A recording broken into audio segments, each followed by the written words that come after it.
Who truly built the Great Pyramids of Egypt? And why does history speak so confidently about their origin, yet whisper so little about the hands that touch the stone?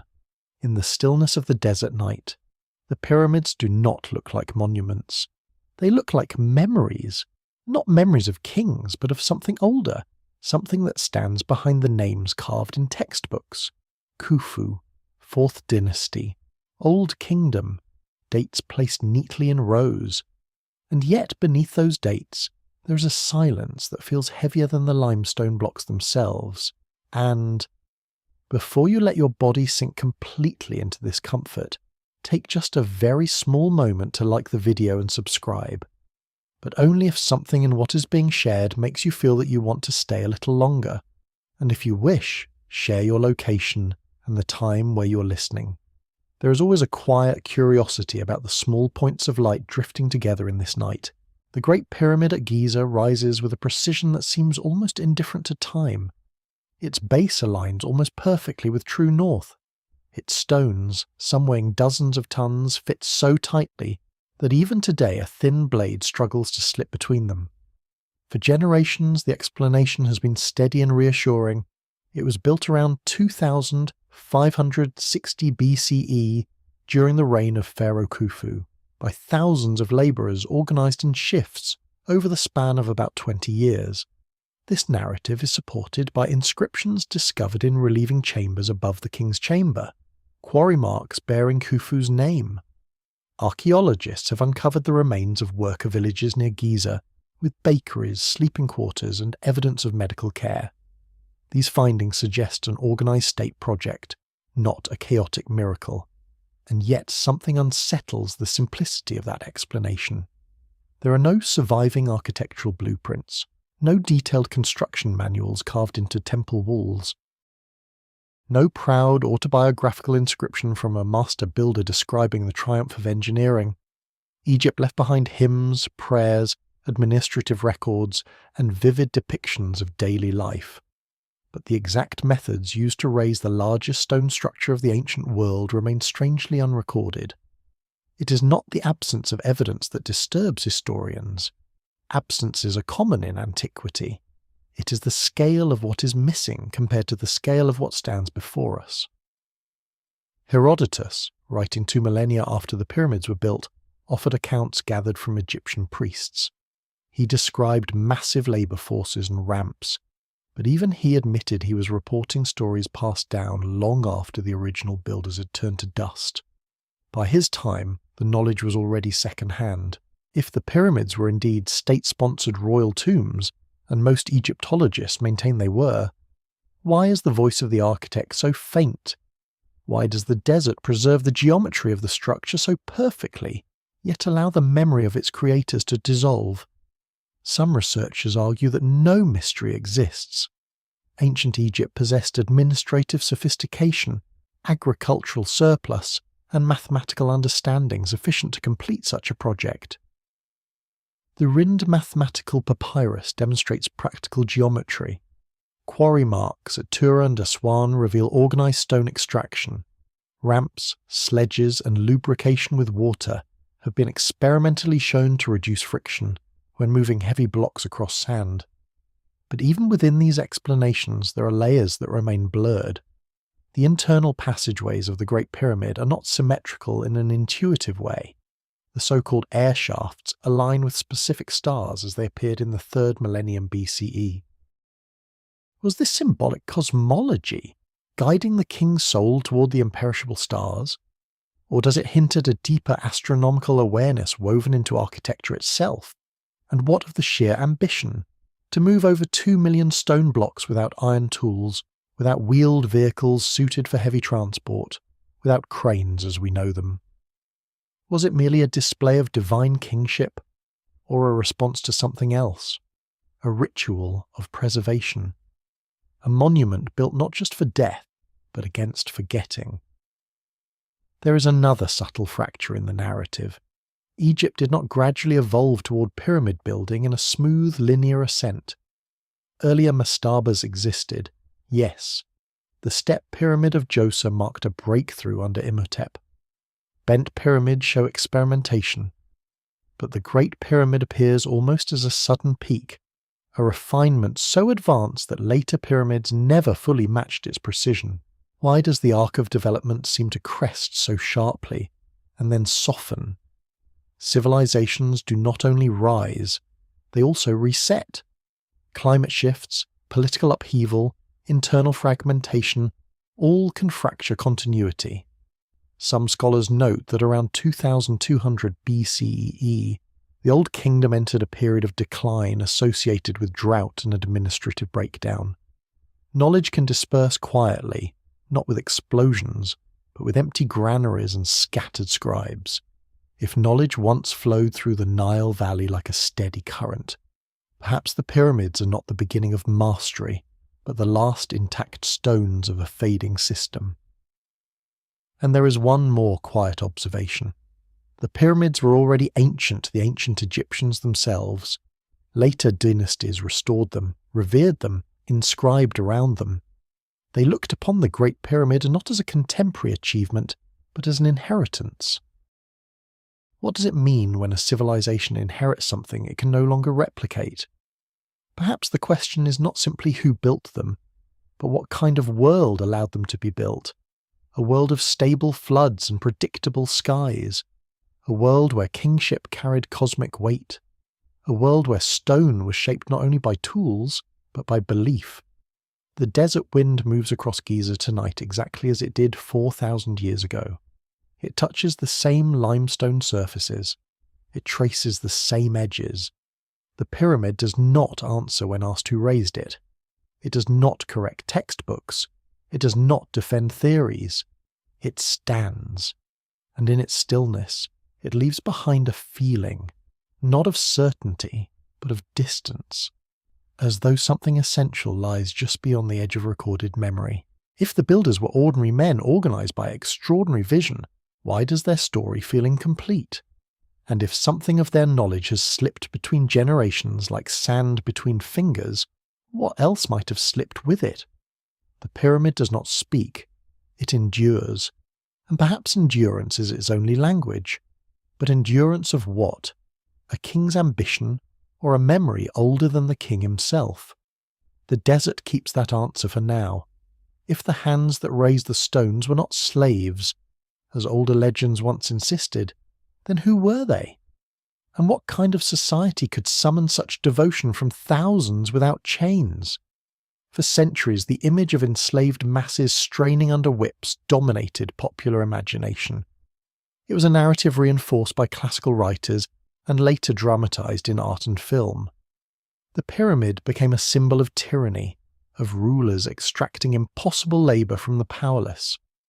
Yet archaeology, patient and unromantic, began to erode that vision. In the late 20th century, excavations south of the Giza Plateau uncovered what appeared to be a planned settlement.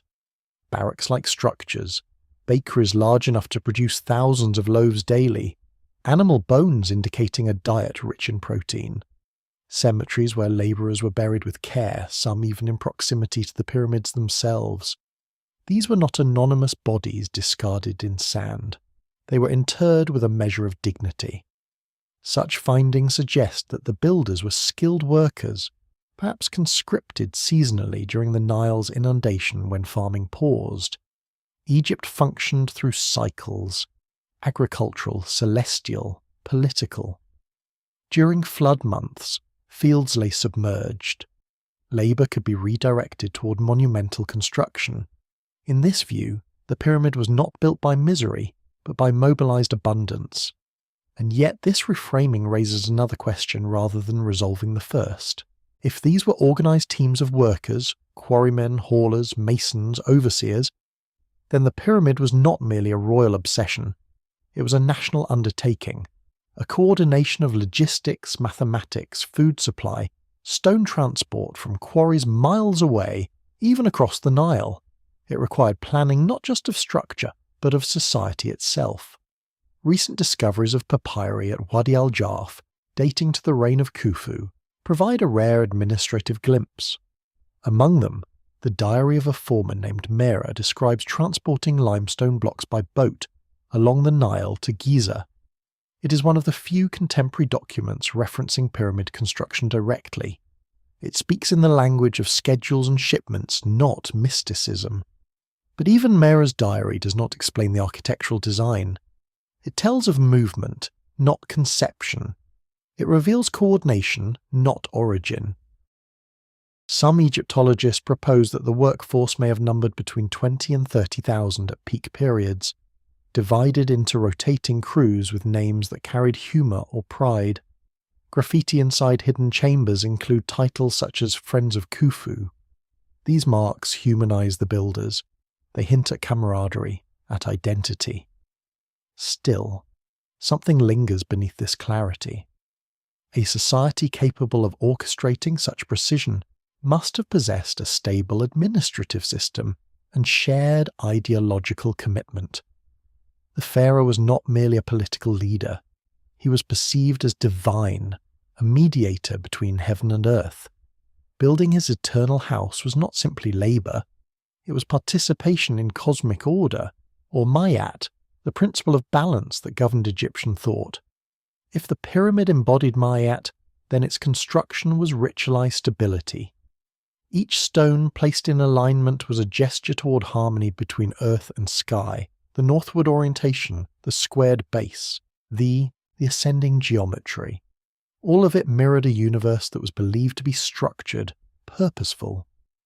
But here, the line between practicality and symbolism blurs again. How did thousands of workers maintain consistent orientation across such a vast footprint without modern surveying equipment? Experiments suggest the use of plumb bobs, sighting rods, and stellar observations. By tracking circumpolar stars, ancient surveyors could determine true north with remarkable accuracy. This method is plausible. It aligns with known Egyptian astronomical practices, yet plausibility does not fully dissolve wonder. Even if the tools were simple, their application required extraordinary discipline. The base of the Great Pyramid deviates from a perfect square by only a few centimetres. The sides are aligned to the cardinal points within a fraction of a degree. Such precision across acres of foundation is not accidental. Some argue that we underestimate ancient capability because we unconsciously project technological arrogance backward in time. Copper chisels, stone hammers, wooden sledges. These were sufficient when wielded by coordinated human effort. Modern reconstructions have demonstrated that large blocks can indeed be moved using manpower and lubrication. Nothing supernatural is required, and yet scale remains humbling. 2 million blocks, each quarried, shaped, transported, lifted, placed. Even if the workforce operated in organised shifts over decades, the sheer rhythm of labour would have shaped generations. Children growing up near Giza would have seen the structure rise year by year, an artificial mountain forming against the horizon. What does it do to a culture to participate in the construction of eternity? The worker village suggests community, shared meals, medical care for injured labourers. Evidence of healed fractures indicates treatment rather than abandonment. These details paint a portrait of a society investing in its builders. But investment does not equal explanation. Knowledge had to be transmitted, not just muscle, but method, apprenticeship, geometry, quarrying techniques, the levelling of ground across uneven bedrock. Some researchers propose that natural bedrock was integrated into the pyramid's core to reduce material needs. If so, the design was not imposed upon nature but negotiated with it.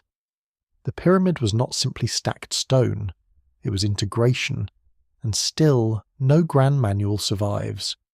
Perhaps knowledge was preserved orally, transmitted from master to apprentice, and lost when political or environmental shifts fractured continuity. The Old Kingdom's collapse after a series of droughts may have scattered craftsmen. Skill without stable patronage dissipates quietly. Later pyramids, though impressive, never quite regained the same precision.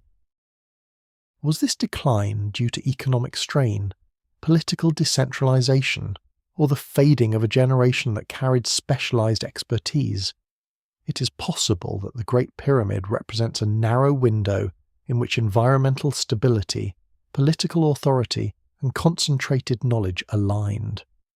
A moment when human organisation reached a balance rarely sustained. If so, then the builders were neither mythical giants nor enslaved multitudes. They were citizens of a fragile equilibrium. Yet even within this rational frame, an emotional residue remains. Standing before the pyramid today, one does not feel bureaucracy. One feels magnitude, a weight that seems disproportionate to administrative records and quarry logs. If ordinary people accomplish this through coordinated labour and belief, then perhaps the greater mystery is not technological but psychological. What unified them so completely? What narrative was powerful enough to align thousands of minds toward a singular geometric purpose? The desert offers no reply.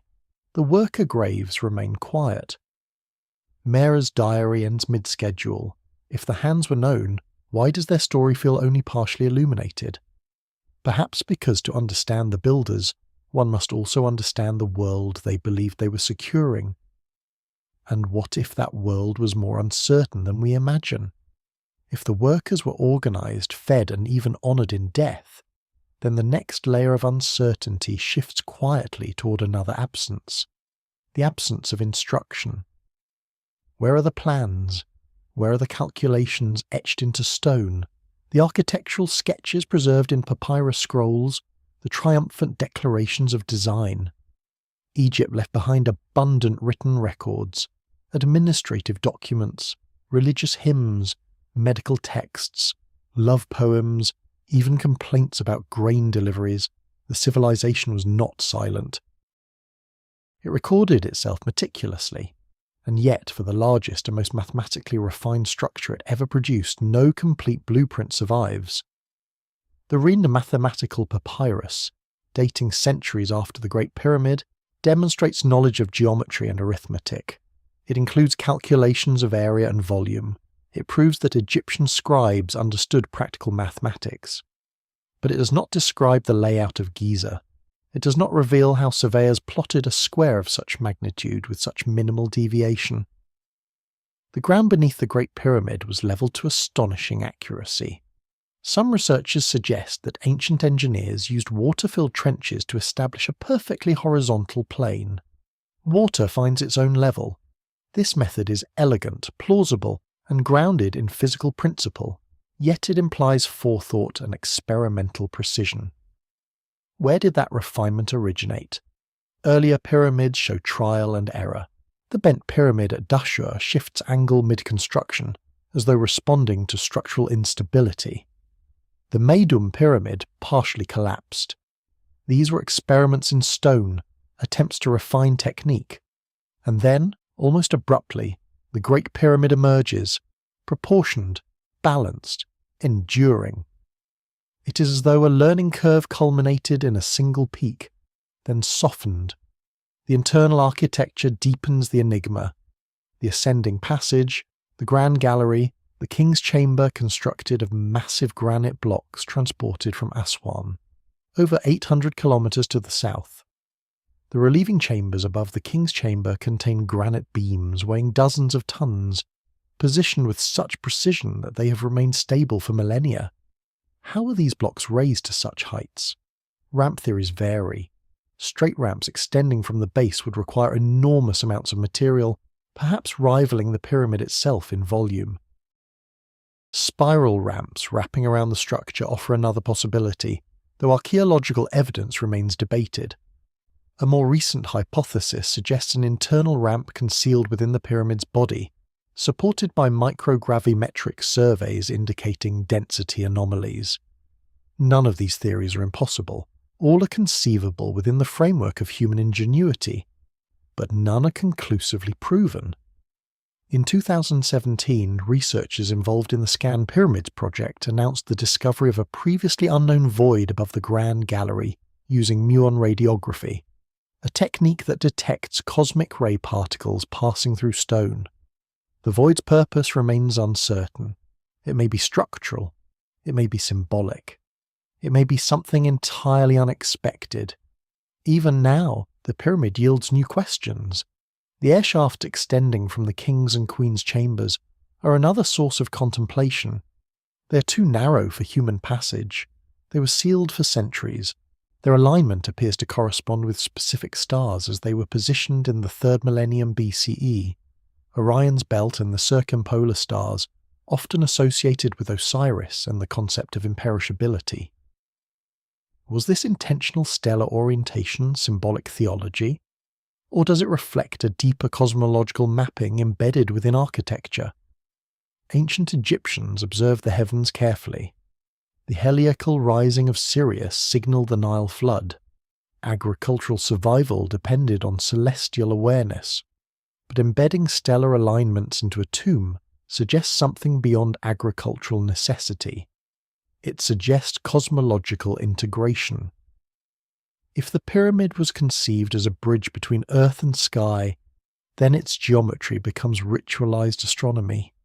Yet here again, written explanation is sparse. Later pyramid texts describe the king ascending to the stars, joining the imperishable ones. But those inscriptions appear in pyramids built after Khufus. The Great Pyramid itself contains no hieroglyphic decoration within its main chambers. It is strangely austere. Why such silence within the monument? Perhaps the absence of inscription was deliberate. Perhaps the architecture itself was the text. Proportions as scripture, alignment as invocation. In that case, the blueprint was not merely a technical document. It was a cosmological philosophy translated into stone.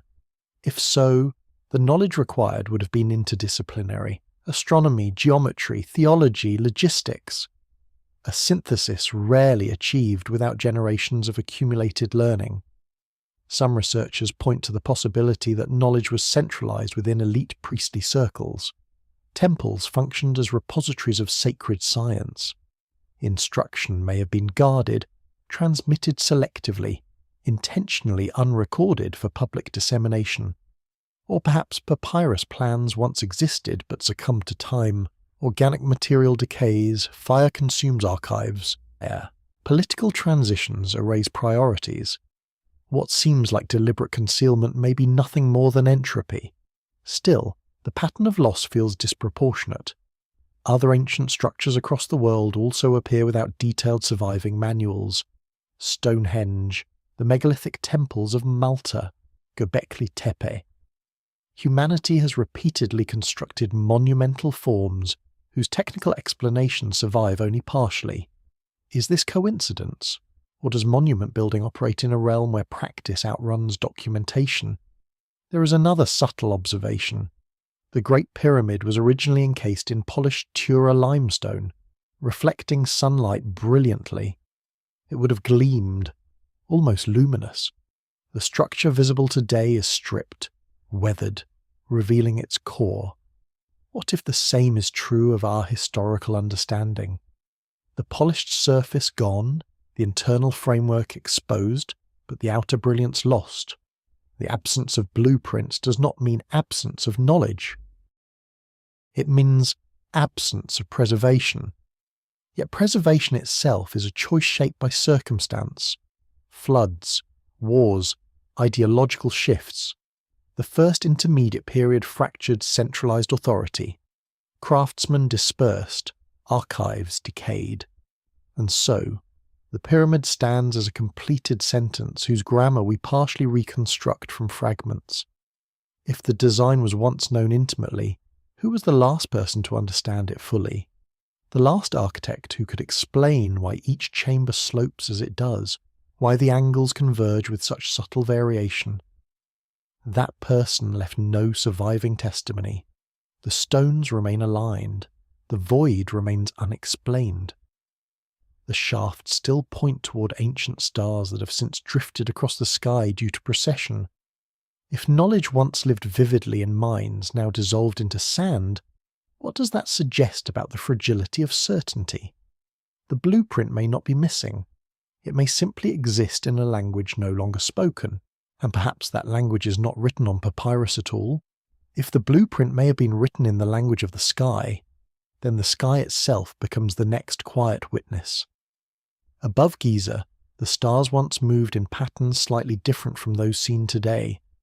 The slow wobble of Earth's axis, the precession of the equinoxes, shifts the apparent position of constellations across millennia. What appears fixed is only patient motion, and in that motion, some have sought a deeper key to the pyramids. In the 1990s, Robert Bauval proposed what came to be known as the Orion correlation theory. He suggested that the three main pyramids at Giza align with the three stars of Orion's belt as they appeared around 2500 BCE. Not perfectly, but with a visual correspondence striking enough to invite attention. In Egyptian mythology, Orion was associated with Osiris, the god of rebirth and the afterlife. If the pharaoh sought to join Osiris in death, perhaps his tomb was positioned as an earthly mirror of the celestial realm. The theory gained fascination quickly. It seemed to offer a poetic synthesis. Architecture as astronomy, stone as constellation.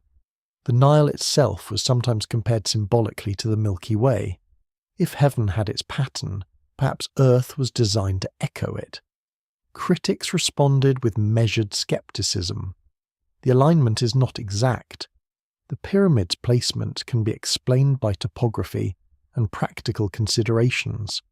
Correlations, they argue, are susceptible to human pattern seeking. Given enough stars and enough structures, alignments can be found. Yet dismissal does not entirely dissolve intrigue. The shafts within the Great Pyramid's chambers, as mentioned before, appear oriented towards specific stars, including those of Orion and the circumpolar region, during the epoch of construction. Astronomer Juan Antonio Belmonte and others have studied these alignments, suggesting that celestial orientation was indeed part of pyramid symbolism. But symbolism does not equal engineering blueprint. Even if the pyramids were designed with celestial awareness, the practical problem remains: how were they physically constructed? Stellar alignment may explain orientation, but it does not explain lifting granite beams weighing over 60 tons. Still, the human impulse to align sacred architecture with the cosmos is not unique to Egypt. Ancient temples across cultures exhibit astronomical considerations. The Maya-oriented pyramids toward equinox sunrises. Stone circles in Britain align with solstices. Even medieval cathedrals were positioned symbolically. Perhaps the real question is not whether the pyramids align with Orion, but why humans so consistently seek to embed the sky into stone. In Egyptian thought, the afterlife was not abstract, it was navigable. The king's soul ascended to join the imperishable stars, those that never set below the horizon. The circumpolar stars symbolized eternity because they appeared constant, unyielding. If the Great Pyramid was constructed as a machine of ascension, its geometry becomes less a feat of vanity and more a spiritual instrument. Yet there is another layer that complicates the narrative. Some proponents of alternative chronology suggest that the Orion alignment fits even more precisely around 10,500 BCE due to precessional positioning. This date falls far outside conventional Egyptian timelines, reaching back toward the end of the last ice age. Mainstream Egyptology rejects this interpretation, citing overwhelming archaeological evidence that pyramid construction belongs to the Fourth Dynasty. The debate is not merely about stars, it is about time itself. If precessional alignments were intentionally encoded, it would imply awareness of cycles spanning over 25,000 years. There is limited evidence that ancient Egyptians understood precession explicitly. Hipparchus is credited with identifying it in the 2nd century BCE. Yet some argue that observational awareness may have preceded formal documentation. Again, possibility and proof diverge. The desert night today is quieter than in antiquity. Modern light pollution softens the brilliance once visible to ancient observers. 4,000 years ago, the Milky Way would have stretched vividly across the sky above Giza, undisturbed by artificial glow. It is not difficult to imagine priests studying that expanse, mapping its rhythms against the Nile's floods, encoding myth into orientation. Still, one must be careful not to romanticize beyond evidence. The pyramids were constructed within a specific political context. Khufu's reign is documented through inscriptions and later king lists. The Great Pyramid fits within an evolutionary architectural sequence. There is no physical evidence placing its construction in the Ice Age. Yet the persistence of astronomical theories reveals something about the monument itself. It invites projection. Its clean lines and cardinal alignment evoke universality. It feels less like a tomb and more like a geometric principle made visible. That sensation encourages speculation beyond conventional narrative. Perhaps the Orion theory is less about stars and more about dissatisfaction with purely administrative explanations. Quarry logs and labour rotations explain how stones moved. They do not explain why such cosmic ambition was embedded in geometry.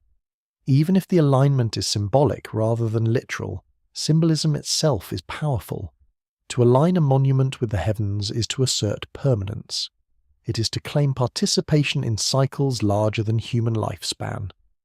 The Great Pyramid's orientation to true north remains one of its most remarkable features. Measurements indicate deviation by only a small fraction of a degree.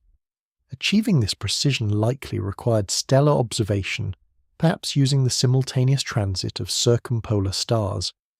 If so, the builders were not merely labourers, they were astronomers, and if they were astronomers, their knowledge was observationally sophisticated. Whether or not the pyramid mirrors Orion perfectly may ultimately matter less than the broader realization. Its design was not random. It was cosmically intentional within its cultural framework. Still, one detail lingers. Why does the alignment narrative feel incomplete, as though it gestures towards something deeper than theology? Is it because aligning stone with stars feels like an act of translation, converting celestial permanence into terrestrial form? If the builders saw themselves as inscribing heaven onto earth, then the pyramid becomes not only a tomb, but a statement. That order can be made visible. But order depends on stability, and stability depends on climate, governance, belief. What happens when those foundations shift? The stars drift slowly due to precession. The shaft that once pointed precisely toward Orion now points slightly elsewhere. Time moves the sky. The alignment changes.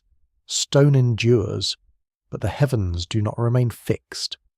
If the pyramid was calibrated to a specific celestial moment, then it is anchored not only in space, but in time. And perhaps that anchoring suggests that the builders were responding to something they feared might not last forever. If the pyramids were anchored to a specific moment in the sky, then the ground beneath them must also be questioned. The Great Pyramid is not alone on the Giza Plateau. To its east, facing the rising sun, lies the Great Sphinx, a colossal limestone guardian whose gaze stretches toward the horizon. Official chronology places its construction during the reign of Pharaoh Khafra, around 2500 BCE, carved from the same bedrock used for nearby temples. Its face, many argue, bears resemblance to Khafra himself. Yet the Sphinx introduces a subtle disturbance in the timeline. In the 1990s, geologist Robert Schoch examined patterns of erosion on the Sphinx's enclosure walls. He noted vertical weathering consistent, in his view, with prolonged exposure to heavy rainfall rather than mere wind-driven sand. Egypt has not experienced such sustained precipitation for thousands of years, certainly not in the arid climate of the Old Kingdom. If Schoch's interpretation were correct, the Sphinx could predate the pyramids by millennia, perhaps reaching back toward the end of the last ice age. Mainstream Egyptologists responded firmly. They argue that the erosion can be explained by groundwater seepage, salt crystallization, and localized weathering processes. Archaeological context, including surrounding structures and inscriptions, ties the Sphinx to Khafra's complex.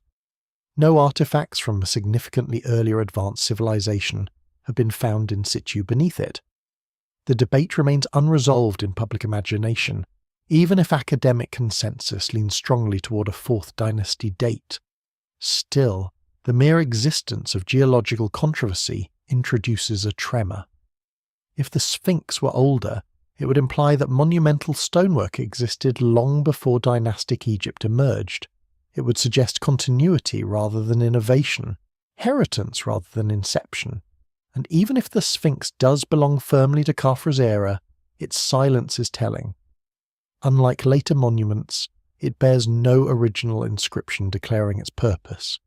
Later rulers, such as Thutmose IV, carved the dream stele between its paws, describing how the Sphinx promised him kingship if he cleared away encroaching sand. By his time, over 1,000 years after its supposed construction, the Sphinx was already ancient, already partially buried.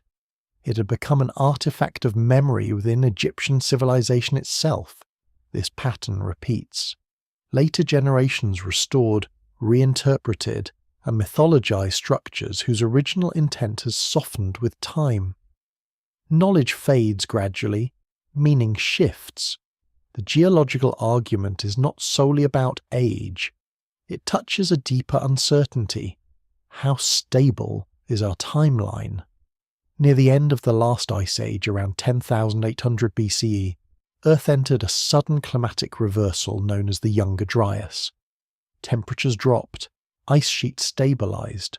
Some researchers, including proponents of the Younger Dryas impact hypothesis, suggest that a cosmic event may have triggered abrupt environmental upheaval. While evidence remains debated, the period undeniably marked dramatic climate shifts. If human populations were affected by such instability, could early complex knowledge have been lost or fragmented? Conventional archaeology maintains that advanced civilization, characterized by large-scale stone architecture and state organization, emerged gradually after the last glacial period. Sites like Göbekli Tepe in southeastern Turkey, dated to around 9,600 BCE, have complicated that linear narrative. Massive stone pillars carved and arranged in circular enclosures long before agriculture was fully established suggest that symbolic and architectural sophistication existed earlier than previously assumed. Göbekli Tepe is not Egypt. It is separated by geography and culture. But its existence demonstrates that monument building predates conventional expectations. The Sphinx debate therefore resonates beyond its limestone enclosure. It becomes a question about continuity across deep time, even if Schock's rainfall hypothesis does not withstand consensus scrutiny. The instinct to question reflects a broader realization. Civilizations do not appear from nothing. They emerge from layers of prior knowledge, adaptation, and survival. The Great Pyramid seems like an apex. The Sphinx feels like a sentinel guarding something older. Yet physical evidence remains stubborn. Tool marks on the Sphinx's body align with Old Kingdom techniques. Surrounding temples share architectural style with Khafra's complex. No unequivocal artifacts place the Sphinx in the Ice Age, and so skepticism remains necessary. But skepticism applies in both directions. To reject alternative interpretations entirely risks overlooking anomalies. To embrace them without restraint risks abandoning discipline. The Sphinx's weathered face, eroded and restored across centuries, becomes a metaphor for historical memory itself. Surface features change, interpretations overlay one another. The core remains difficult to access. Even if the Sphinx and pyramids belong securely to the Fourth Dynasty, they may represent the culmination of earlier experimentation. Knowledge does not spring fully formed. It accumulates, sometimes invisibly. What if the Great Pyramid's precision reflects a lineage of refinement extending beyond the monuments that survived? Earlier structures may have been built from mud brick, wood, materials less enduring than limestone.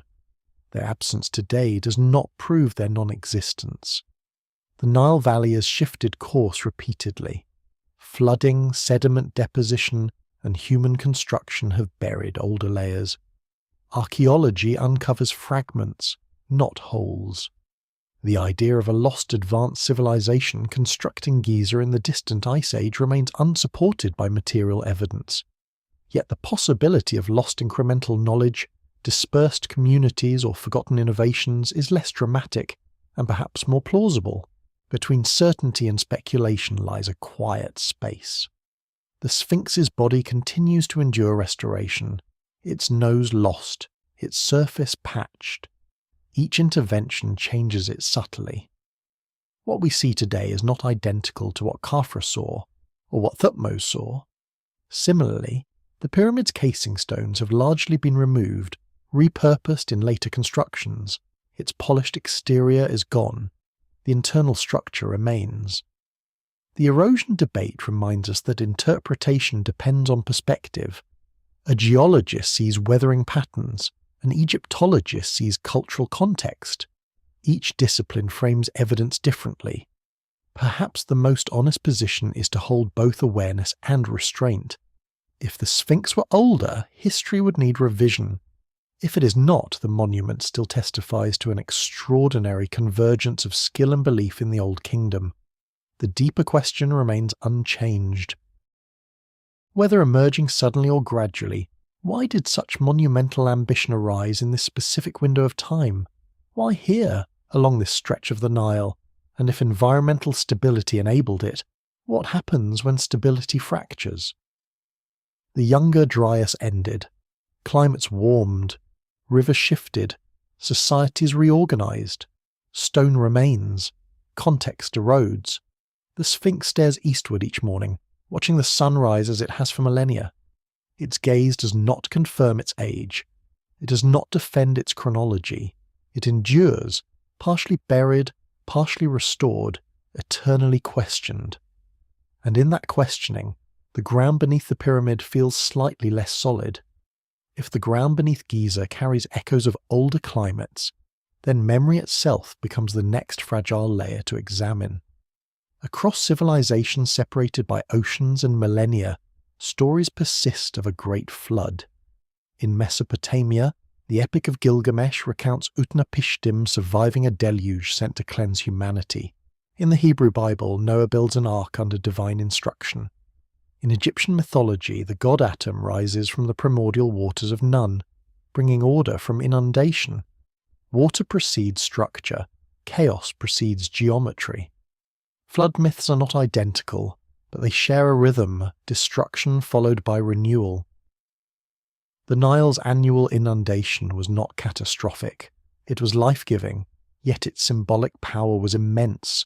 The river rose, covered the land, retreated and left fertile soil behind. To ancient Egyptians, creation itself began in water. The first mound, the Benben, emerged from primordial flood. The pyramid shape, some suggest, mirrors that sacred mound, a stabilized emergence from chaos. If so, the Great Pyramid is not only a tomb, it is a reenactment of creation. But flood narratives extend beyond symbolic ritual. Geological evidence indicates that at the end of the last ice age, rising sea levels reshaped coastlines worldwide. Meltwater pulses dramatically altered landscapes. Human communities living near ancient shores would have witnessed land swallowed by encroaching water. Such events, even if gradual on geological scales, could have been experienced as loss within generations. Could collective memory of environmental upheaval have persisted in myth? Some researchers, including those studying oral traditions in Australia and the Pacific, have argued that flood stories may encode memories of ancient sea level rise thousands of years old. While controversial, the hypothesis suggests that narrative can preserve environmental history. If early human groups experienced significant climatic disruption, knowledge networks may have fractured. Communities migrate, traditions shift, skills disperse. The Younger Dryas period, mentioned earlier, was marked by abrupt cooling and aridity in certain regions. In North Africa, climate fluctuated between humid and dry phases over millennia. The Sahara itself once supported lakes and savannas. Rock art depicts animals now absent from that landscape: giraffes, cattle, hippos. Environment shapes civilization. By the time pyramid building flourished, the Nile Valley offered stability, predictable floods, fertile soil, navigable waterways.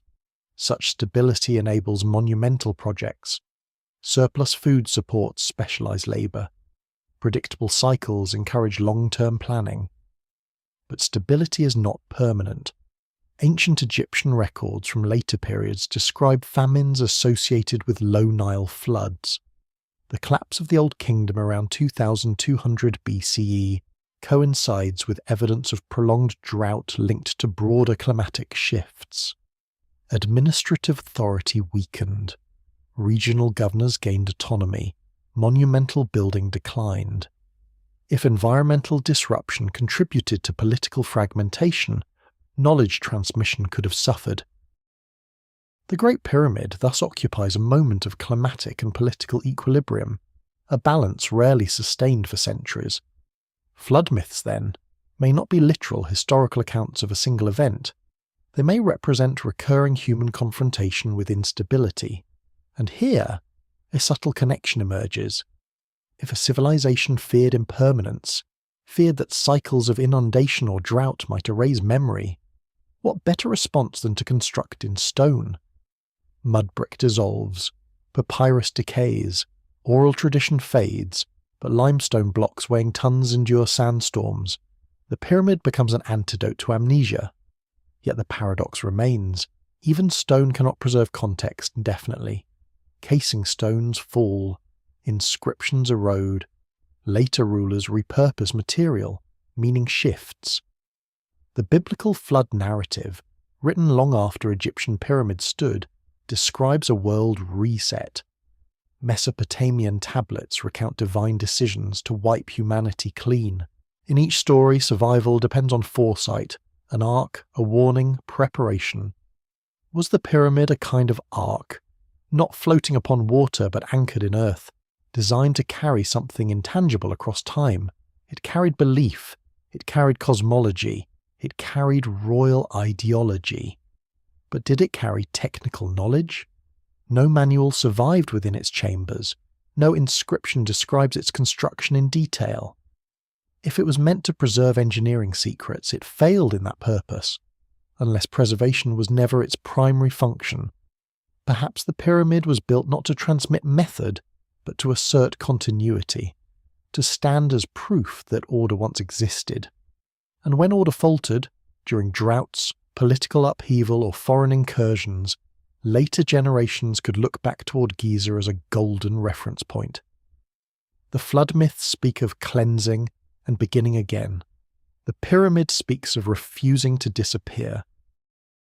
If a cultural memory of instability haunted ancient societies, monumental architecture may have been a psychological response, a defiance against erosion, both literal and historical. Yet the flood narratives also contain warnings.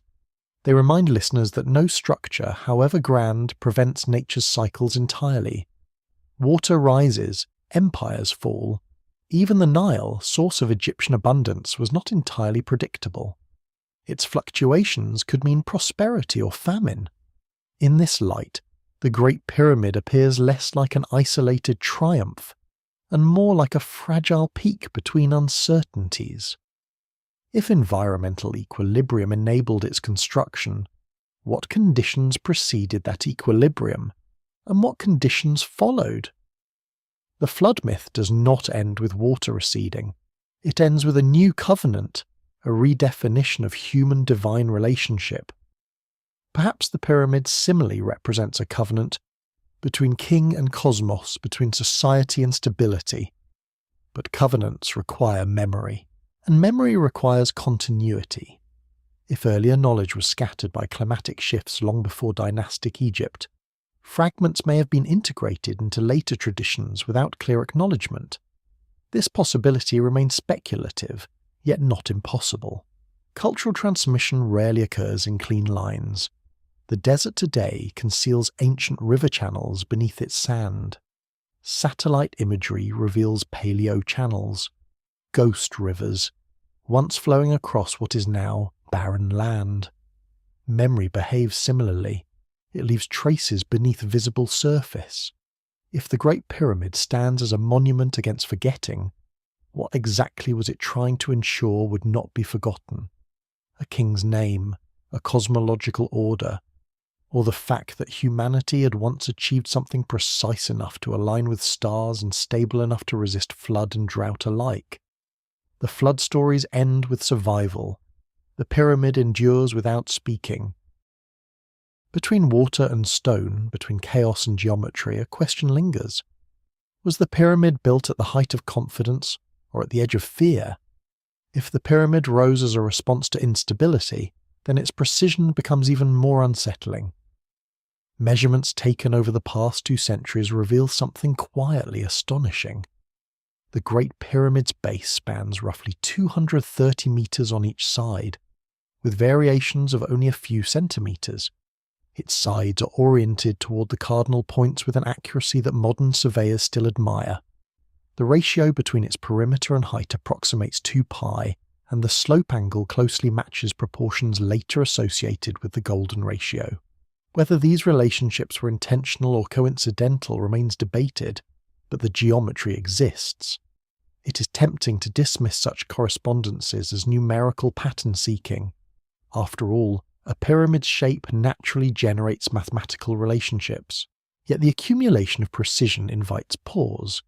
Ancient Egyptian mathematics was practical, not theoretical in the Greek sense.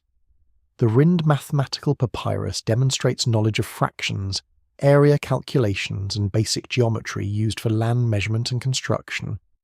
There is no direct evidence that Egyptians conceptualized pi as an abstract constant. Still, approximations can arise organically through measurement methods. If surveyors stretched ropes across leveled ground and employed right angles using knotted cords, a technique known in various ancient cultures, accuracy could emerge from repetition and discipline. But accuracy across such scale suggests more than casual craftsmanship. The levelling of the pyramid's foundation remains one of its most impressive feats. Engineers today believe that workers may have cut channels into the bedrock, filled them with water, and marked the waterline to achieve a consistent horizontal plane. This method is elegant and requires only patience and observation. Patience, however, is not trivial when measured against 2 million stones. The internal architecture compounds the mystery. The grand gallery rises steeply with corbelled walls that distribute weight inward. Granite beams above the king's chamber are arranged in relieving layers to redirect pressure away from the central ceiling. These design choices demonstrate awareness of structural stress. Did such understanding develop through experimentation alone? The bent pyramid's altered angle suggests learning from near failure. Architectural knowledge often advances through correction, yet the Great Pyramid appears almost too refined, as though the lessons of previous experiments had already been fully absorbed. Some engineers have proposed that the pyramid's slope angle, approximately 51.8 degrees, optimizes structural stability while maximizing internal volume. Others argue that the angle may have symbolic significance, relating to solar rays descending toward Earth. In ancient Egyptian iconography, the sun god Ra was central. The pyramid's triangular faces catch the rising and setting sun, casting long shadows across the plateau. Its polished casing stones once reflected light brilliantly. It would have appeared not dull and weathered, but luminous, a geometric sunrise frozen in limestone. Precision and symbolism intertwine. There is another detail often mentioned quietly. The Great Pyramid's position relative to Earth's land mass is sometimes described as being near the geographic centre of the world's continents. This claim, popularized in alternative literature, depends on calculation method and projection choice. While intriguing, it lacks clear evidence of intentional design. Still, its persistence reveals a deeper human impulse to interpret the pyramid as globally significant rather than regionally constructed. But perhaps the more compelling precision lies not in global positioning, but in orientation toward true north. How did ancient surveyors achieve such alignment without compasses? One plausible method involves observing the simultaneous transit of 2 circumpolar stars and marking the vertical alignment between them. When the line between those stars becomes perfectly vertical, it indicates true north. Such technique would require clear skies and careful timing, but it is achievable. If so, the pyramid is literally locked to the axis of Earth. Over millennia, however, Earth's axis precesses. The alignment slowly shifts. The north toward which the pyramid was calibrated is not identical to today's celestial north. Stone preserves intention. The sky drifts. Precision also appears in the stonework itself. Some casing stones were cut with tolerances so tight that mortar gaps are nearly invisible. Granite blocks inside the pyramid show evidence of drilling and sawing, likely using copper tools supplemented with abrasive sand. Experiments by modern engineers have demonstrated that copper, though softer than granite, can cut effectively when combined with quartz sand as an abrasive. The process is laborious, not magical, yet labour multiplied thousands of times becomes something almost abstract.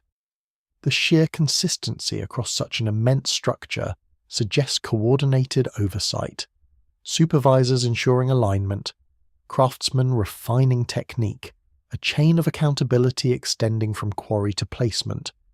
Precision requires hierarchy, and hierarchy requires belief.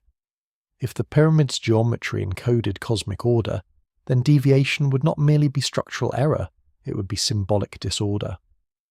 The insistence on accuracy may have been theological as much as practical, but here a tension emerges. Later pyramids did not replicate this level of precision. Their alignment deviates slightly more. Their construction quality, while still impressive, softened. Was this due to economic constraint, political fragmentation, or did the Great Pyramid represent a peak that was never intended to be matched? Perhaps perfection was a momentary convergence. Knowledge, climate, authority, motivation aligned briefly. There is also the possibility that modern measurement exaggerates ancient intention. We see pi where ancient builders saw proportion. We see golden ratios where they saw aesthetic balance.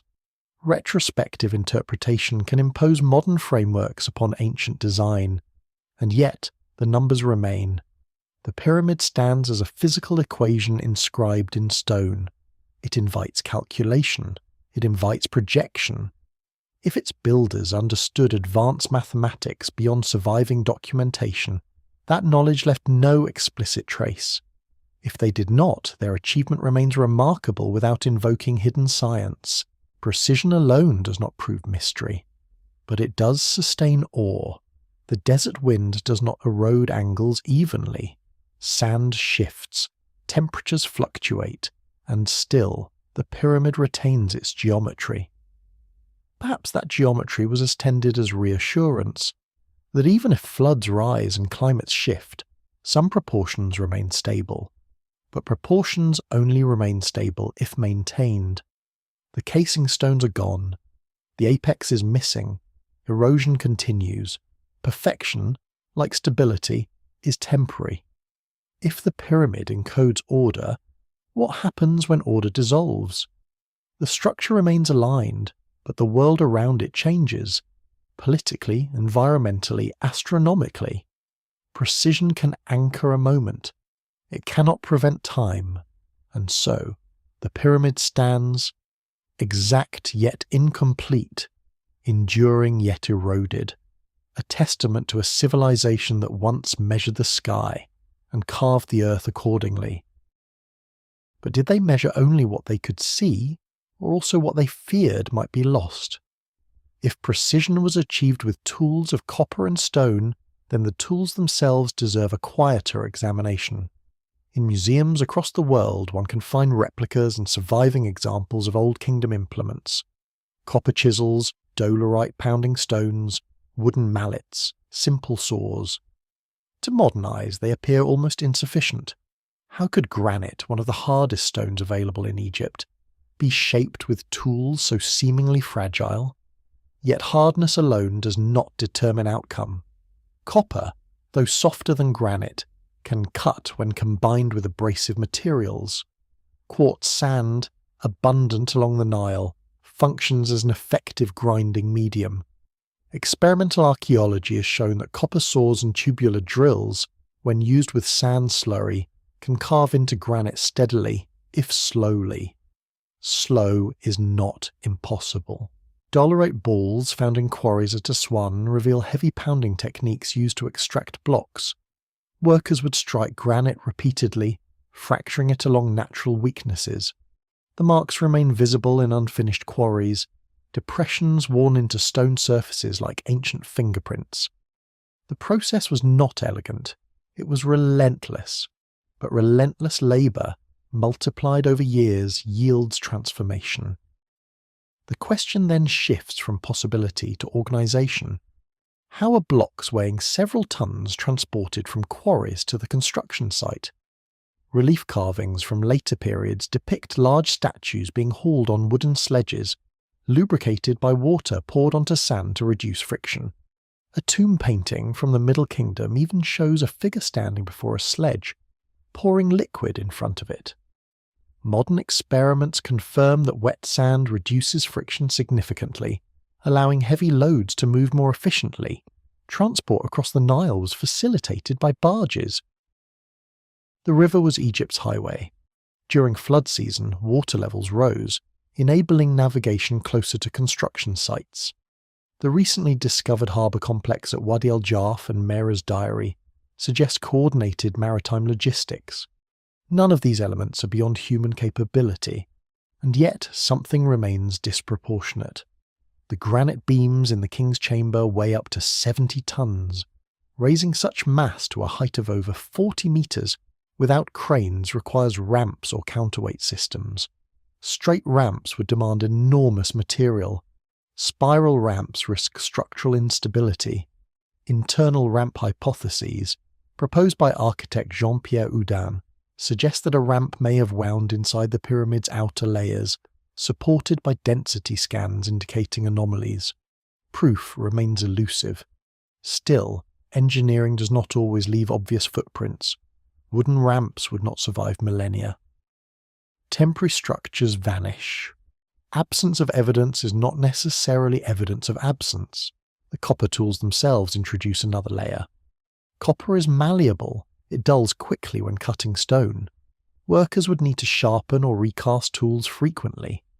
This implies metallurgical infrastructure, smelting, casting, distribution.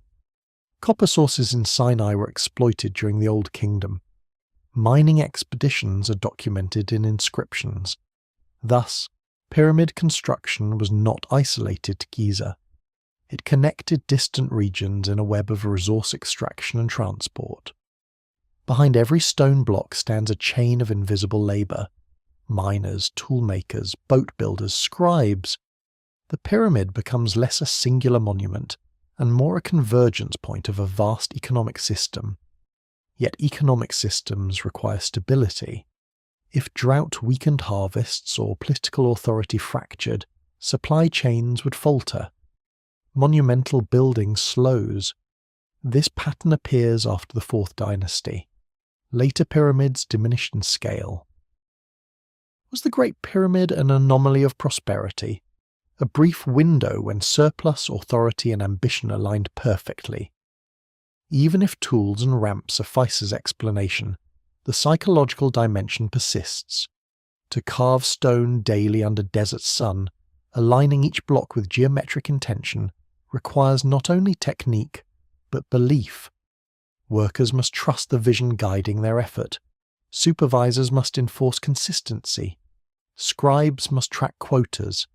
Copper chisels may shape granite, but conviction shapes continuity. There is another subtle detail often overlooked. Tool marks on pyramid stones vary in finish. Core blocks are rough. Casing stones were polished smooth. The inner structure was functional, the outer layer aesthetic.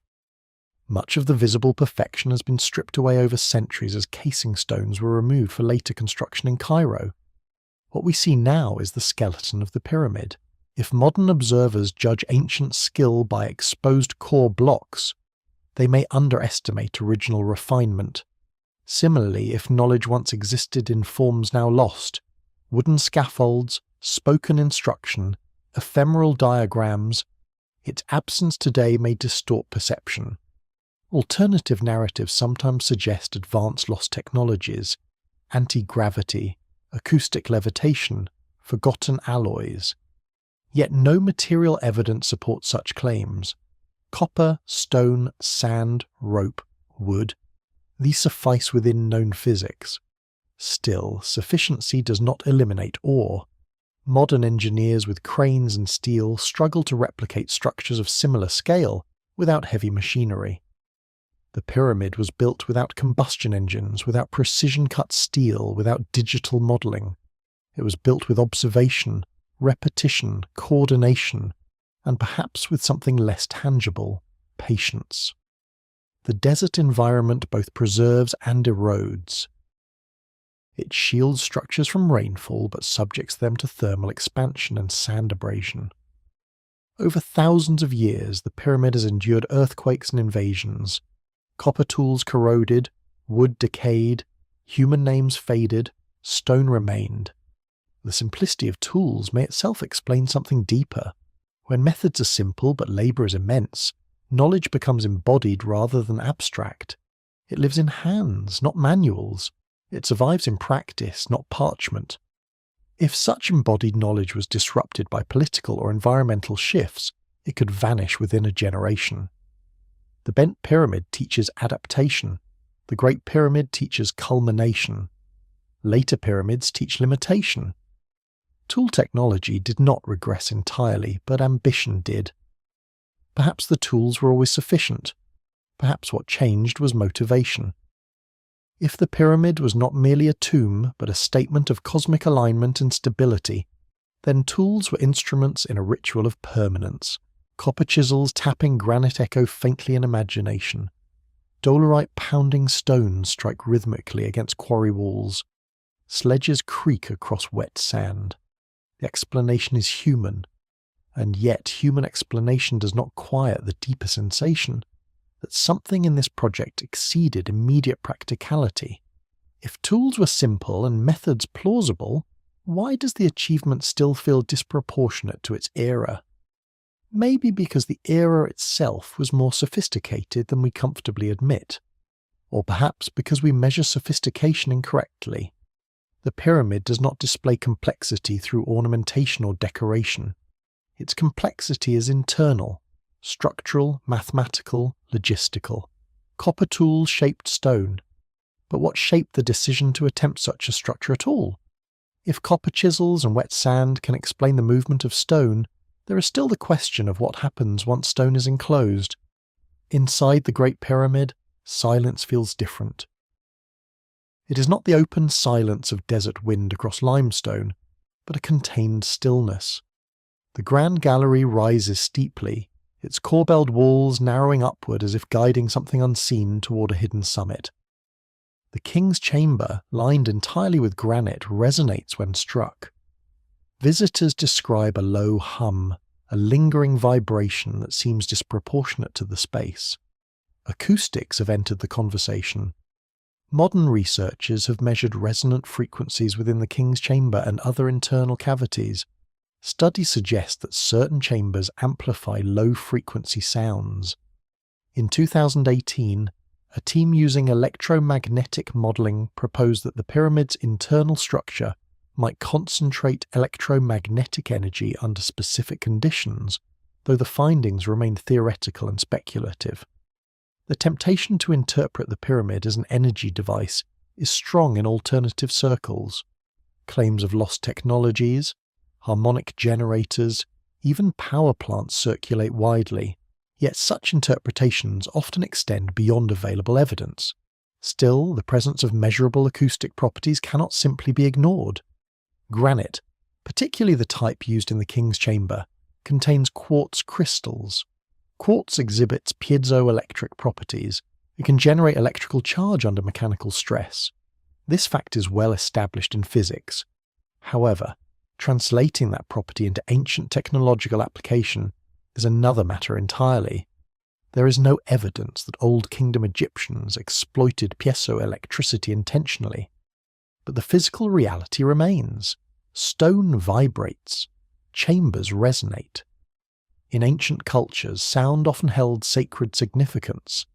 Chanting, incantation, ritual recitation.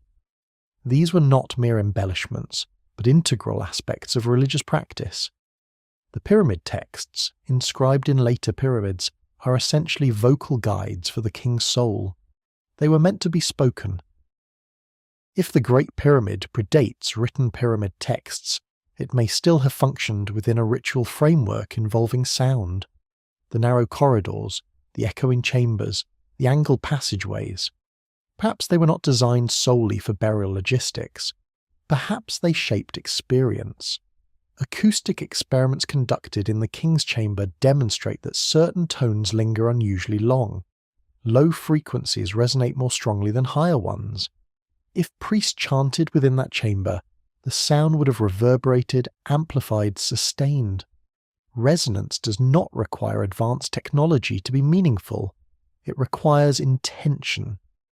The internal shafts extending from the king's and queen's chambers, often called air shafts, may have facilitated symbolic communication between interior and exterior, connecting the chamber to specific regions of the sky. But they also create narrow conduits for air and possibly sound. In ritual architecture across cultures, enclosed spaces are often designed to alter sensory perception. Darkness, narrow passages, amplified echoes. These elements can induce psychological transformation. Was the pyramid's interior meant to disorient, to elevate, to transcend ordinary experience? Or was its design purely structural, with acoustic side effects incidental? Again, possibility divides from proof. There are no inscriptions inside the Great Pyramid describing ritual acoustics. No surviving text instructs priests to chant at specific frequencies. Yet absence of instruction does not preclude practice. Consider how knowledge can exist without documentation. Ritual traditions often rely on memory and repetition rather than written manuals. If the pyramid functioned as a ceremonial space before final sealing, its acoustic properties may have been experienced rather than recorded. The granite sarcophagus within the king's chamber is another subtle detail. It is slightly too large to have been brought through existing passageways, suggesting it was placed during construction. It remains empty. If the chamber's purpose was burial, the absence of definitive remains raises questions. Tomb robbing occurred frequently in ancient Egypt. Organic material decays, yet the emptiness contributes to the aura of ambiguity. Acoustic speculation sometimes extends further, suggesting the pyramid was tuned to Earth's resonant frequencies, such as the Schumann resonance. These claims lack solid archaeological support. They project modern scientific frameworks onto ancient structures. Still, one cannot entirely dismiss the idea that the builders were sensitive to vibration and sound in ways we no longer prioritize. Ancient Egyptians associated creation with spoken word. In some cosmogonies, the god Ptah brings the world into existence through speech, heart, and tongue. Sound precedes form. If creation itself was vocal, then architecture echoing sound would not be accidental. There is also the possibility that resonance within the pyramid relates simply to material properties and geometric shape. Any enclosed granite chamber of similar proportions would produce comparable acoustic behavior. Yet the combination of geometry, alignment, and internal configuration suggests layered intentionality. If the pyramid functioned as a ritual instrument, whether for burial rites, ascension ceremonies, or symbolic enactments, then its design integrates physical and metaphysical elements. Sound bridges the two. A chant vibrates air molecules. Granite walls reflect and sustain that vibration. Human perception transforms vibration into meaning. The Great Pyramid may not have been a power plant or energy device in any technological sense, but it may have been an experiential amplifier. Modern visitors sometimes describe unusual sensations inside the king's chamber, heightened awareness, subtle disorientation. These experiences are subjective, influenced by expectation. Yet architecture shapes psychology. If thousands laboured to create a chamber capable of sustaining resonance, the intention may not have been technological at all. It may have been spiritual. The pyramid, then, becomes a vessel for more than a body. It becomes a chamber for transformation. And yet, the practical explanation remains viable. Structural necessity dictates internal chambers. Corbelled ceilings prevent collapse, shafts relieve pressure, or provide ventilation during construction. Function and symbolism often intertwine. The temptation to elevate the pyramid into mysterious technology reflects a desire to locate something extraordinary beyond human capability, but perhaps the extraordinary lies precisely within human capacity, the ability to combine stone, sound, and belief into a single coherent structure. Still, the resonance lingers. If the pyramid amplifies sound, what was once spoken within its granite walls?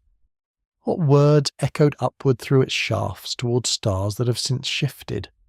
The interior is now quiet. Tourists whisper. Guides speak softly. The hum is faint but measurable.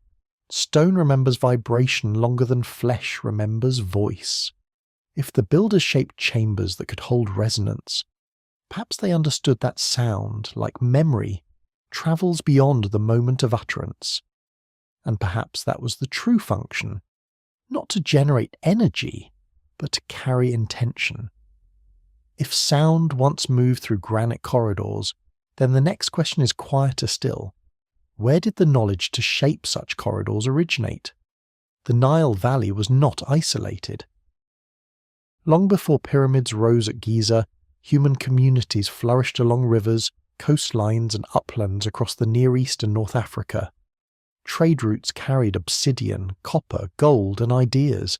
Symbols migrated, techniques travelled. Civilizations do not emerge in sealed containers. In southern Mesopotamia, the Sumerians developed city-states, writing systems and monumental architecture around the same broad era that Egypt consolidated into dynastic rule. Ziggurats rose in stepped forms, echoing the desire to connect earth and sky. Though constructed from mud brick rather than limestone, their intention to elevate a sacred platform toward the heavens resonates across geography. There is no direct evidence that Sumerian architects designed Egyptian pyramids or vice versa. The cultures were distinct, with unique mythologies and artistic styles. Yet they were not unaware of each other's existence. Trade between the Levant, Mesopotamia and Egypt is documented through archaeological finds. Lapis lazuli from Afghanistan, cedar from Lebanon, copper from Sinai. Knowledge moves with goods. Before dynastic Egypt unified under Narmer around 3100 BCE, the Nile Valley had already experienced centuries of cultural development. Pre-dynastic communities built settlements, developed iconography, and refined craft techniques. The pyramid did not appear in a vacuum. It emerged from layers of experimentation.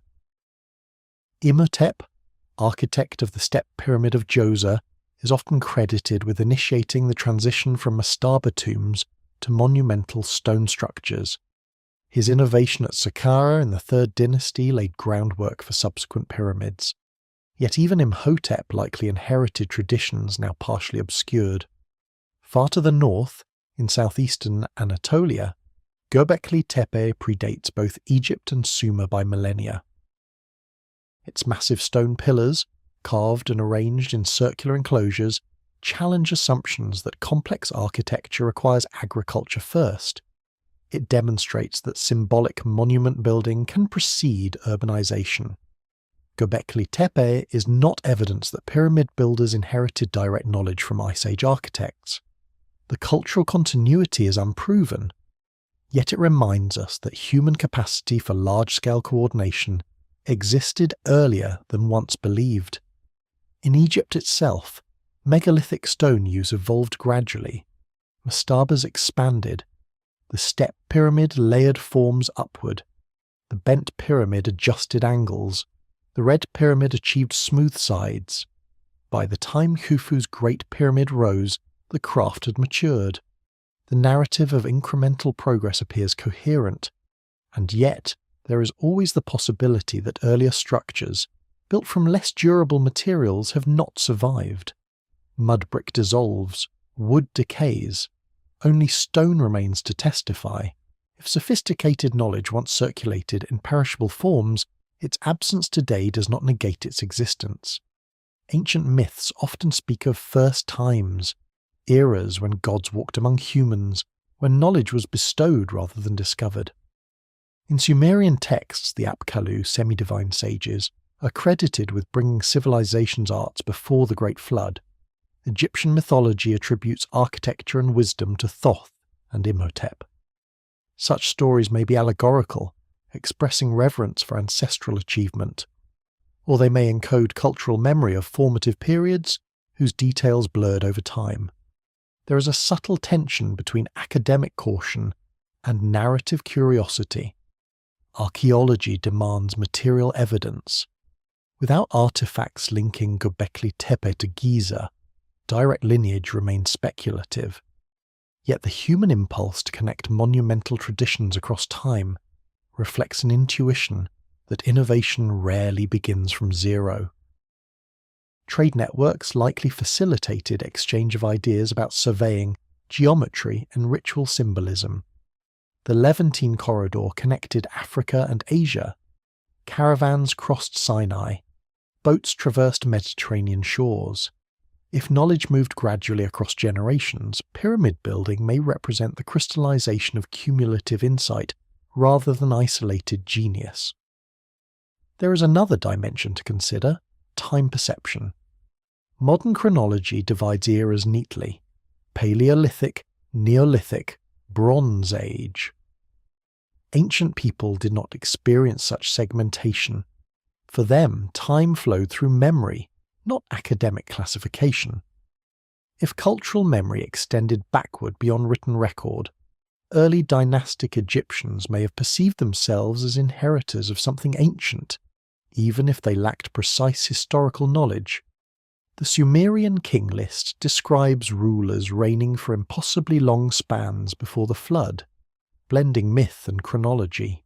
Egyptian king lists similarly project deep antiquity. Perhaps these exaggerated durations reflect a sense of continuity rather than literal timeline. The Great Pyramid, then, may represent not the beginning of monumental architecture, but a reaffirmation of it.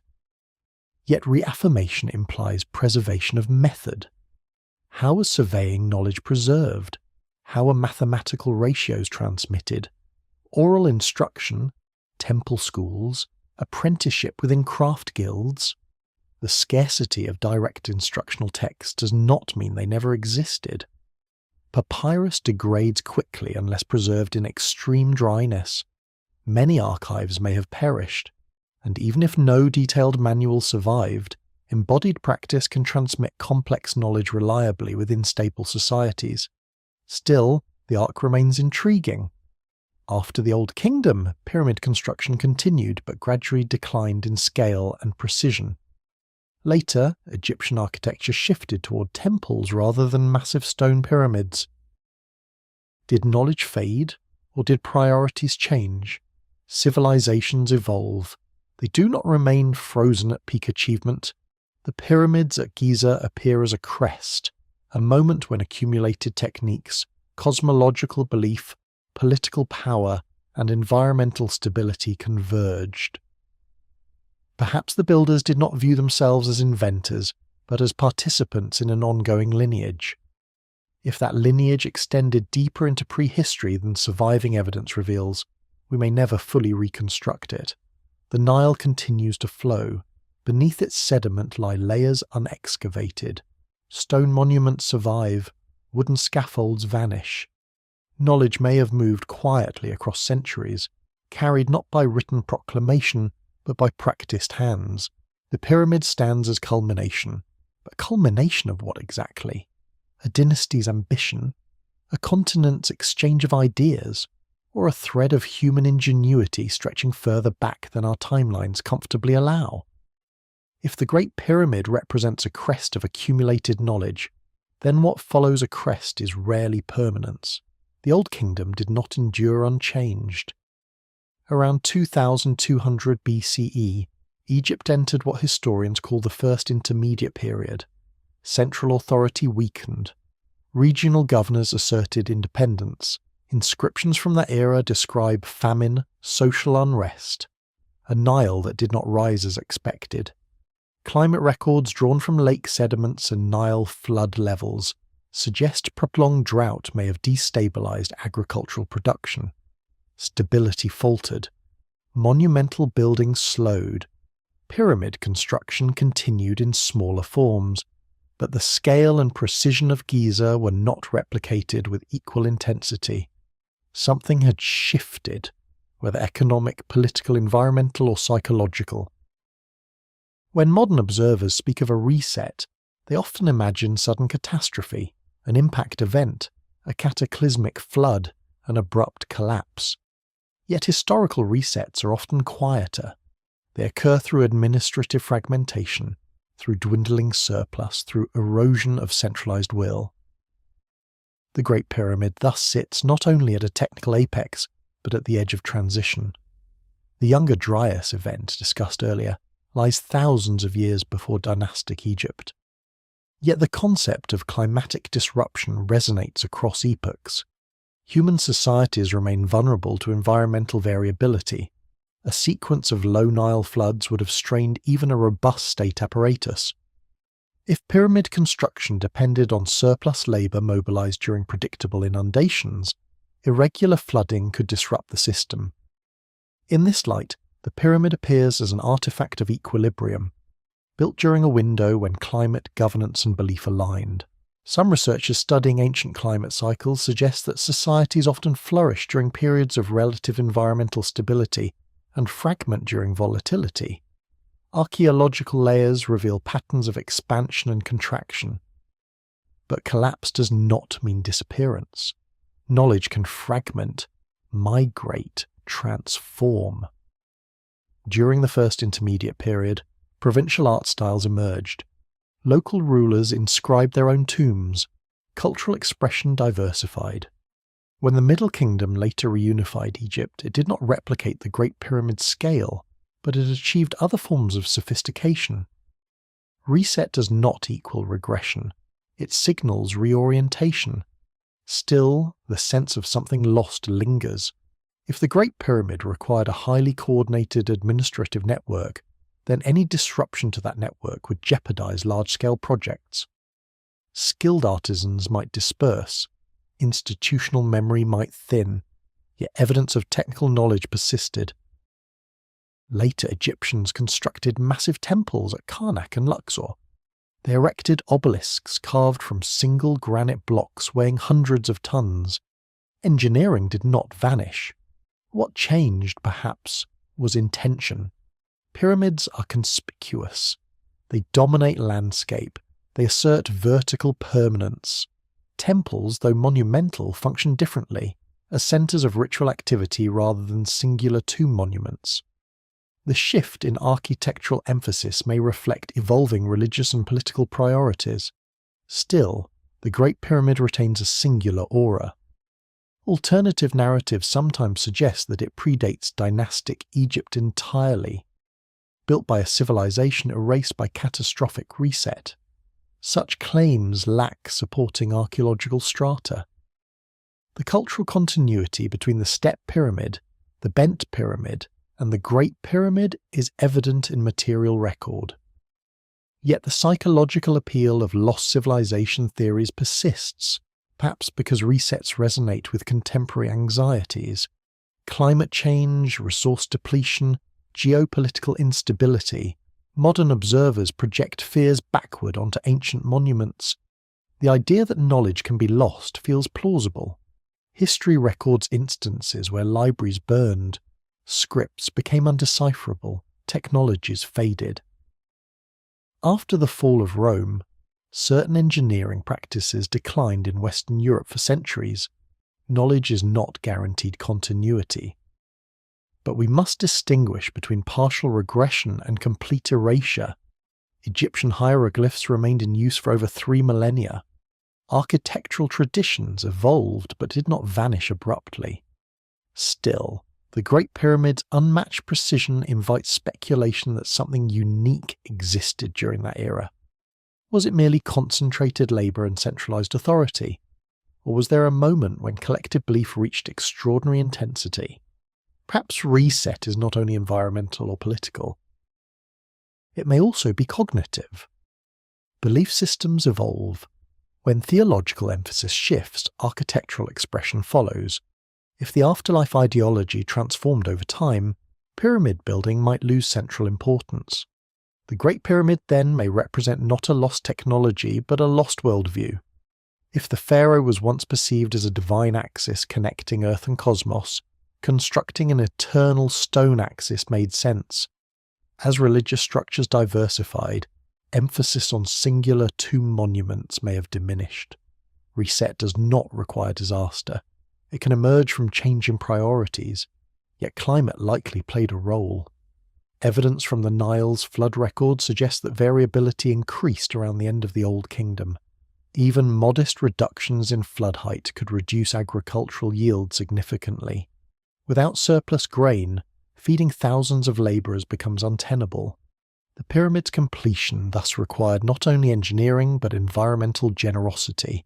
When generosity waned, scale adjusted. There is a humbling lesson here. Monuments often represent moments of abundance rather than domination alone. They require collective capacity. If modern observers imagine lost civilizations erased by cosmic catastrophe, they may overlook quieter realities: drought, administrative fatigue, shifting trade routes.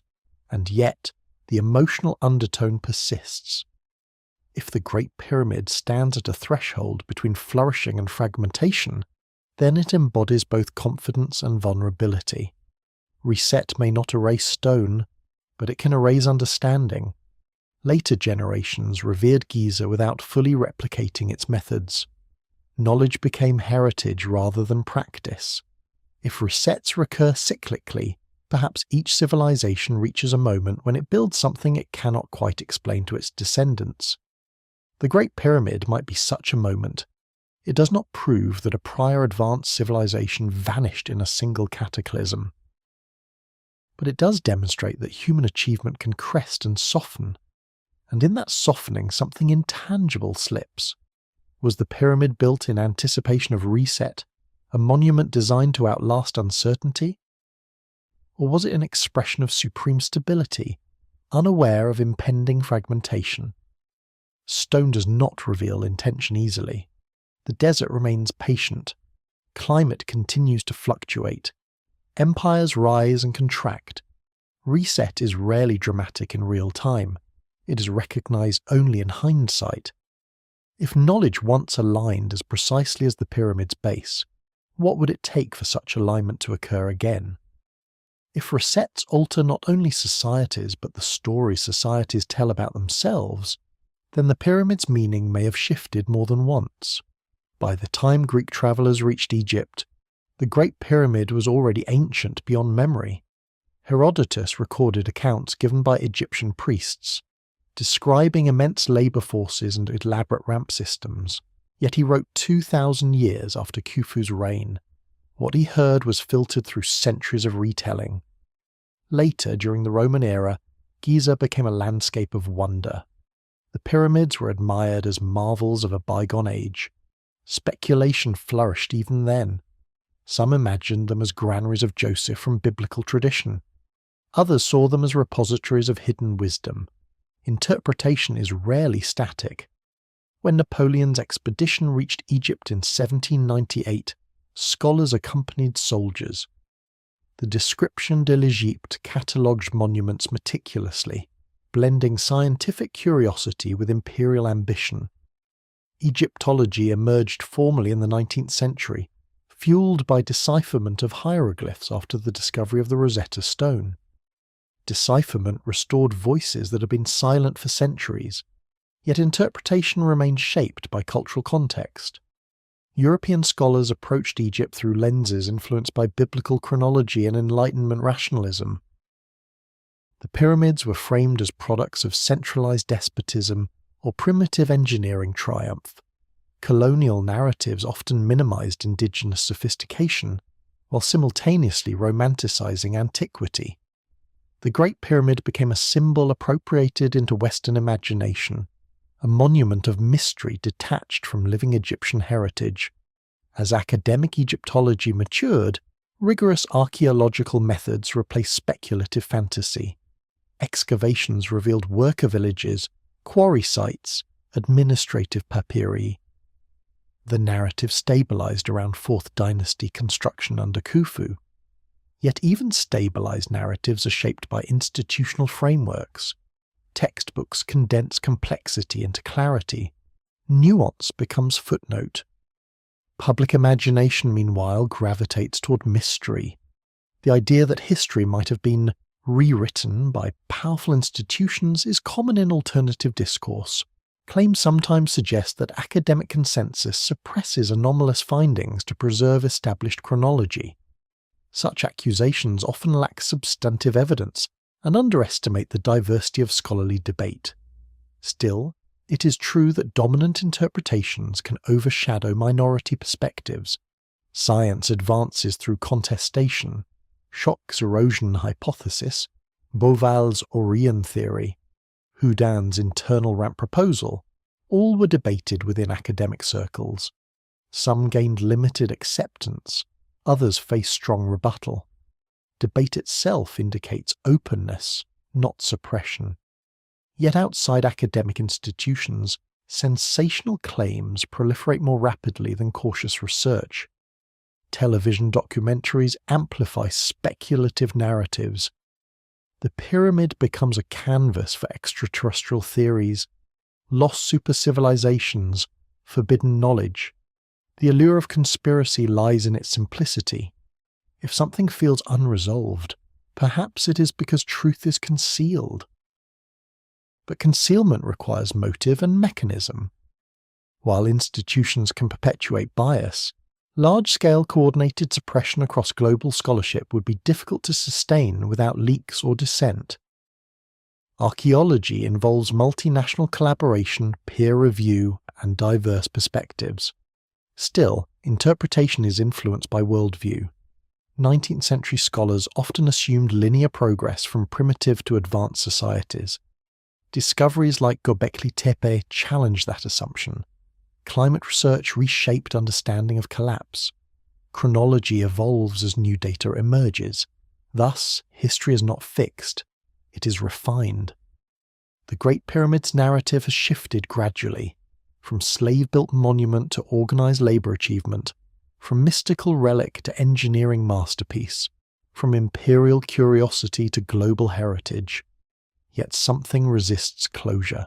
Even with detailed excavation reports and radiocarbon dating of mortar samples, the structure retains an aura that exceeds documentation.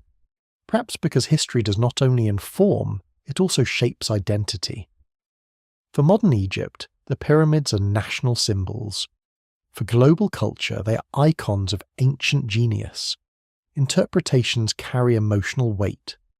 When people question official narratives, they may not be rejecting evidence so much as expressing dissatisfaction with reduction. They sense that something profound risks being flattened into technical explanation. But reverence does not require mystery. The pyramid's documented history is already extraordinary. Coordinating thousands of workers, sourcing materials across vast distances, aligning structure with cardinal precision. These feats require no alien intervention or hidden conspiracy to inspire awe. Still, the possibility that interpretations have shifted across centuries invites humility. Future discoveries may refine our understanding further. Hidden chambers may be mapped. New papyri may surface. Climate data may sharpen context. Historical knowledge is provisional. The danger lies not in questioning narratives, but in replacing one oversimplification with another. If earlier eras romanticize pyramids as magical relics, and later scholars reframe them as purely practical tombs, the truth likely resides between practical structure infused with cosmological meaning. The tension between material evidence and symbolic interpretation persists. Institutions guard methodological rigor. Alternative thinkers guard imaginative possibility. The pyramid stands between them. If interpretation is itself subject to reset, what will future historians say about our current certainty? Will they view our explanations as partial, shaped by contemporary frameworks? Will they uncover evidence we overlooked? The Great Pyramid has endured through shifts of empire, religion, scholarship. Its meaning has been translated repeatedly, from divine tomb to biblical granary, to engineering marvel to spiritual enigma. Each translation reflects the era that produced it. Perhaps the most honest stance is to recognise that our understanding is layered, not absolute. The pyramid does not change. Our stories about it do. If there were ever moments when knowledge was obscured or reframed, they likely occurred gradually, through reinterpretation rather than deliberate concealment. Still, the question lingers quietly beneath institutional confidence. Are we seeing the pyramid as it was meant to be seen, or only as we are able to see it now? If interpretations shift with time, then attention must turn toward those whose names rarely surface, the invisible architects. Khufu's name is preserved within quarry marks hidden deep above the king's chamber. Later king lists remember him. Statues and inscriptions anchor his reign in dynastic sequence. But the individuals who translated royal intention into geometry remain largely unnamed. Imhotep, architect of Giza's step pyramid, achieved near mythic status. Later Egyptians revered him as a sage and healer, yet no equivalent figure stands clearly behind the Great Pyramid in surviving records. There is no surviving treatise authored by its chief engineer, no autobiography carved in granite proclaiming design mastery. Was this anonymity deliberate? In Old Kingdom Egypt, authority flowed from the pharaoh. Monumental construction expressed divine kingship.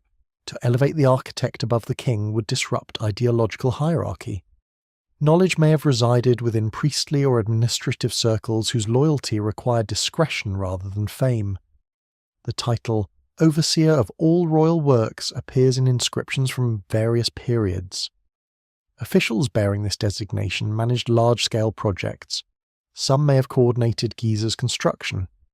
Yet specific attribution remains elusive. Architecture is collective. Surveyors measuring the base likely worked in teams. Scribes recorded stone deliveries.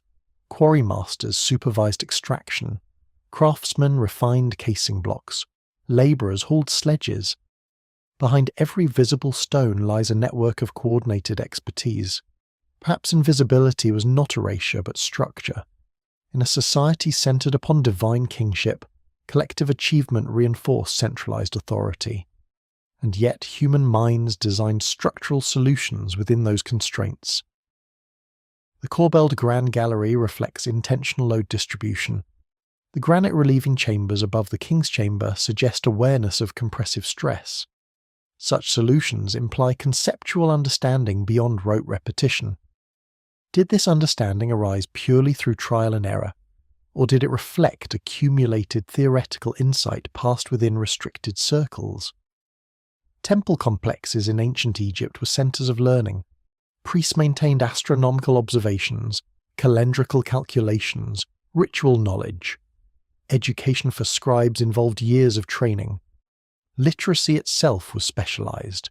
If architectural knowledge intertwined with priestly cosmology, its custodians may have viewed it as sacred, not public. Sacred knowledge often resists widespread dissemination. The invisibility of architects may thus reflect cultural norms rather than historical accident. There is another dimension to invisibility: material disappearance. Administrative papyri from the Old Kingdom survive only in fragments. Many were likely lost to decay. Papyrus endures best in dry desert conditions. Archives near the Nile's moisture may have deteriorated. If detailed design plans once existed, their absence today does not confirm they were never written. Yet even if such plans were documented, would they fully capture the embodied skill required? Construction knowledge often resides in tacit understanding: how to strike stone at the right angle, how to gauge tension in rope, how to sense alignment by eye. Tacit knowledge is difficult to preserve in text. The invisible architects, then, may have left no explicit signature but left something subtler, method encoded in stone. The alignment to true north, the proportional slope, the internal chamber arrangement, these are signatures of thought, even if names are missing. Some alternative narratives elevate lost architects into mythic beings, Atlanteans, pre-dynastic sages, extraterrestrial visitors. These ideas persist because invisibility invites projection. When historical figures lack clear identity, imagination fills the gap. Yet invisibility does not necessitate supernatural origin. It may instead reflect a worldview in which individual recognition was secondary to cosmic order.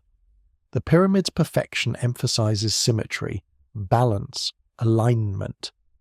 These qualities echo Ma'at, the principle of harmony central to Egyptian thought.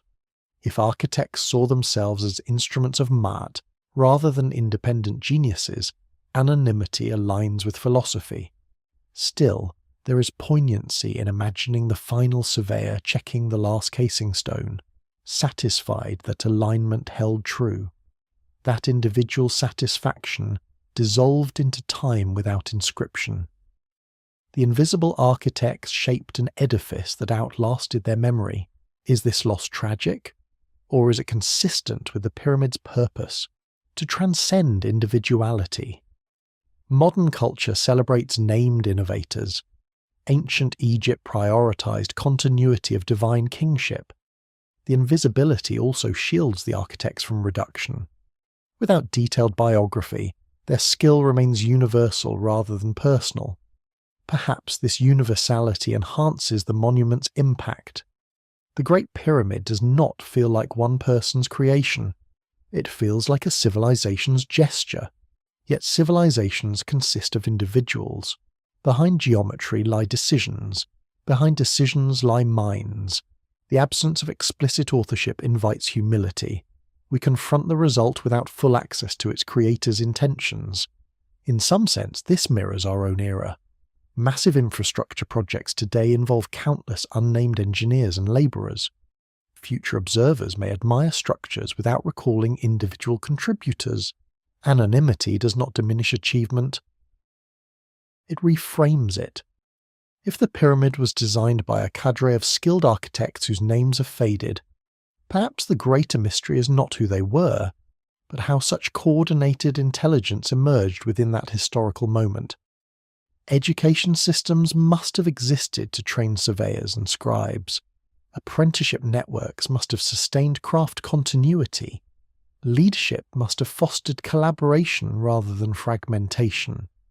Invisible architects imply invisible institutions, and institutions depend upon stability.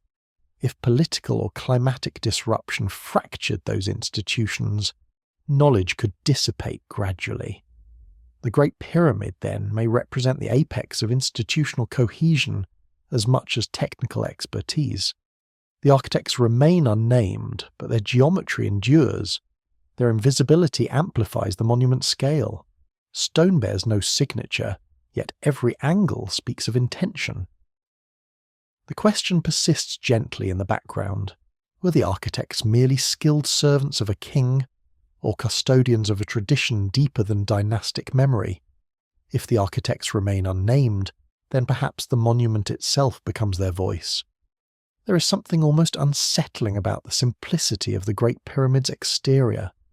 No intricate carvings cover its faces. No elaborate reliefs narrate battles or conquests. Its power resides in form, a perfect geometric ascent from square to apex. It does not tell a story through imagery. It declares one through proportion. Perhaps the pyramid was never meant to speak in language. Perhaps it was meant to endure as a structure of memory. In later Egyptian thought, memory was inseparable from survival. The concept of the Ka, the life force, depended on remembrance. A name spoken aloud ensured continuity in the afterlife. Tomb inscriptions often implored passers-by to recite the deceased's name, sustaining their existence beyond death. Yet the Great Pyramid contains no internal inscriptions invoking Khufu's name in decorative form. Its silence contrasts sharply with later pyramids, whose walls bear extensive texts. Why would the largest and most ambitious monument be so austere? One possibility is chronological. The tradition of inscribing pyramid texts may not have yet emerged. Decorative hieroglyphic interiors appear in pyramids of later dynasties. Khufu's monument predates that convention. Still, the absence creates an effect. Standing within the king's chamber, surrounded by unadorned granite, one encounters a space defined by shape rather than narrative. The chamber feels less like a story and more like a resonance. If the pyramid was intended as a machine of memory, perhaps its function transcended inscription.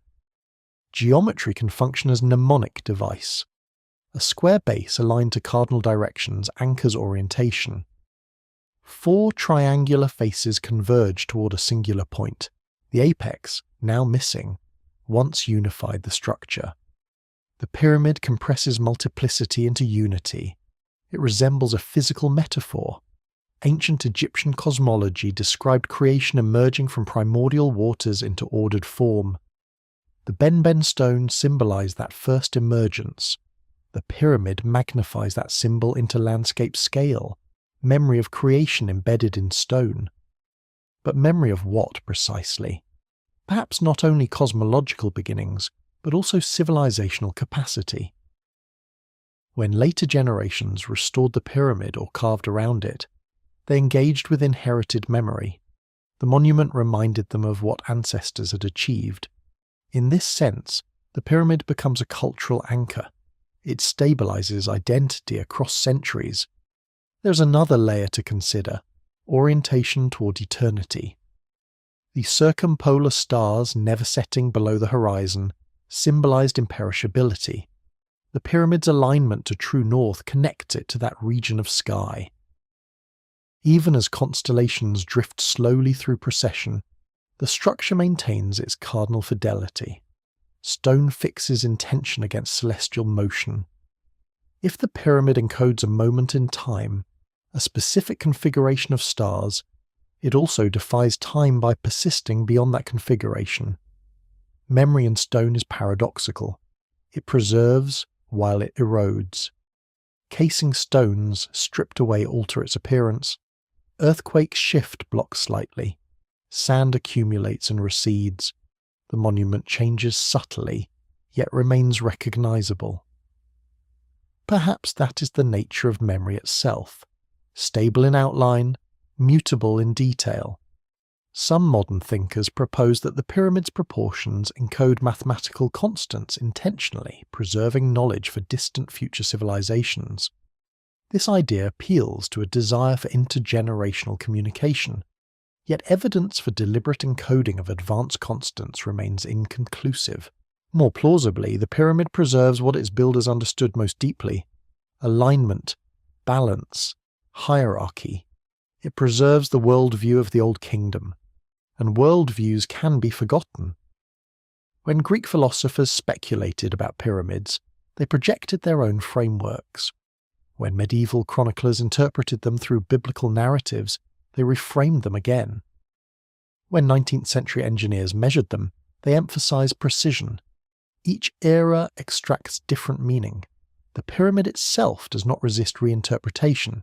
It offers shape without explanation. Perhaps that is why it remains compelling. If the architects intended to inscribe memory into geometry rather than text, they succeeded beyond expectation. 4,000 years later, the monument still invites contemplation. Yet memory without context can distort. If future generations encountered the Great Pyramid without knowledge of ancient Egypt, they might invent explanations shaped by their own paradigms. Without surviving records, speculation would flourish. This thought invites humility about our own certainty. We interpret based on surviving evidence. But evidence is partial. The pyramid's function as tomb is supported by context. Burial complexes, funerary temples, associated artifacts. Yet the Great Pyramid itself contains no elaborate funerary decoration. It stands as a silent axis. Memory may not require narrative detail, it may require presence. The pyramid's presence dominates the Giza plateau. it resists reduction. If its builders intended it as an eternal reminder of cosmic order, they chose durability over description. Durability, however, does not guarantee understanding. Even now, debates persist about internal chambers, construction methods, symbolic meaning. Perhaps the pyramid was designed to outlast comprehension. If it embodies a worldview centered on stability and divine kingship, then its endurance across political and religious transformations demonstrates partial success. The worldview faded, the structure remained. Memory in stone is selective. It preserves outline, not instruction. If the builders sought to ensure that something would survive resets, climatic, political, interpretive, they chose wisely. But what exactly did they hope would endure? A king's name, a principle of alignment, a demonstration of capability, or simply the assertion that humans once shaped chaos into order on a scale that challenged time? The pyramid does not answer. It casts shadow at sunset, sharp against desert horizon. Memory persists in silhouette, and perhaps that silhouette carries more than we have yet learned to see.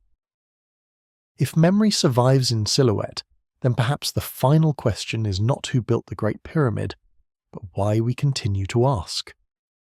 The monument stands, weathered yet unwavering, at the edge of Cairo's modern sprawl. Traffic hums beyond the plateau. Airplanes trace faint lines across a sky once mapped by priests. The desert is no longer isolated, yet the pyramid retains its gravity. Visitors approach it with cameras, skepticism, reverence, curiosity. 4,000 years have passed, and still it resists reduction. Khufu's reign is catalogued in king lists. Quarry marks bearing his cartouche remain etched in hidden chambers. Worker villages testify to organised labour. Copper tools, dolerite-pounding stones, transport diaries, astronomical alignments. The pieces assemble into a coherent framework. And yet coherence does not dissolve wonder. Perhaps the question, who built it, contains more than a search for names. Perhaps it reflects a deeper unease about scale, time, and continuity. When confronted with a structure so vast, the human mind hesitates. It seeks proportional cause for monumental effect. If the pyramid feels disproportionate to its era, we instinctively expand the narrative. Lost civilizations, hidden technologies, suppressed truths. But what if the discomfort lies not in missing information, but in underestimated capacity? The Old Kingdom possessed agricultural surplus, centralized administration, mathematical knowledge, and theological motivation. Those elements, combined, suffice to produce Giza. Yet sufficiency feels unsatisfying because the monument appears to exceed practicality. It was not necessary to build a structure of such precision to enter a body. Simpler tombs existed. The scale suggests symbolism beyond utility. Perhaps that is the source of enduring fascination. The pyramid embodies ambition that transcends immediate function. It declares permanence in a world of impermanence, and permanence is an illusion. Casing stones were stripped centuries ago. The apex is missing. Internal passages have shifted slightly under tectonic strain. Precession has altered stellar alignment. The Nile's course has migrated. Time moves even stone. The builders likely understood impermanence intimately. The Nile flooded unpredictably at times. Drought could starve crops. Political authority could fracture. They lived within cycles. To build in stone was to defy those cycles, even if only symbolically. Perhaps the Great Pyramid is less a testament to domination and more a meditation on mortality. Khufu's body, if once placed within the chamber, is gone. The sarcophagus remains empty. Tomb robbers may have removed treasure long ago. The pharaoh's personal presence has vanished. The structure endures. If the pyramid was meant to secure eternal life for a king, it achieved immortality for the monument instead. And so the question shifts again. Did the builders anticipate that their creation would outlive its intended function? that it would become an object of speculation for distant civilizations who no longer shared their worldview. It is unlikely they imagined modern tourists or satellite imagery, yet they may have intended the structure to confront time itself. We stand before it now with instruments capable of mapping internal voids, analysing mortar samples through radiocarbon dating, modelling star positions across millennia. Our tools exceed theirs technologically. Yet our sense of certainty remains partial. We know much more than medieval travellers did. We know less than the architects who placed each block. Between those positions lies humility. The Great Pyramid does not require hidden super-civilizations to inspire awe. It requires acknowledgement of coordinated human effort shaped by belief and environment.